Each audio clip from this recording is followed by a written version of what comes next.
City That Captures My Imagination by Sheila Raznick. I feel really privileged to have been born in London, England, not within the sound of Bow Bells, but near enough to speak with the fine Cockney accent if the need occurs. Oh, the majesty of the buildings, Big Ben, the Houses of Parliament,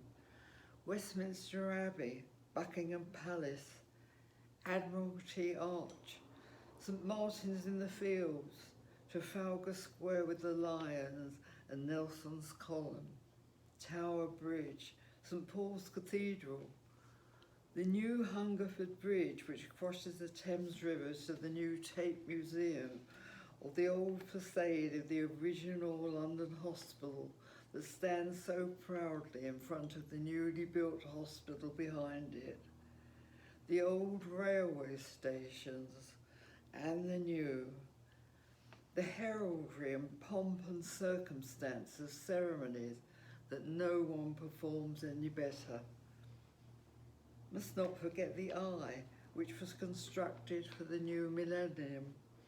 where on a clear day one gets a wonderful, magical clear view of London laid out before you. My thoughts return to my childhood, rows of houses all alike where I grew up, horses in the yard down the small turning opposite our house, who during the war were tethered to the baker and milkman's traps to make deliveries to customers. Also the police horses that were stabled there. Rails that stretched along the main road and ran for miles, where on a Sunday we would eagerly board the tram, run to the front seat and pretend to drive to the end of the journey,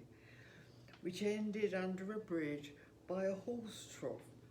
and then to walk to our grandmother, who lived behind the bakery within walking distance of the Tower of London and the magnificent Tower Bridge. In the summer, the local authority would put sand on a stretch of the Thames just below the Tower of London, where we would play happily with our buckets and spades, and later we would jump on the cannons in the Tower Yard and watch the ravens who have lived around the beefeaters for many years. London has changed since those happy, blissful years, but it still holds the magic in my heart whenever I return.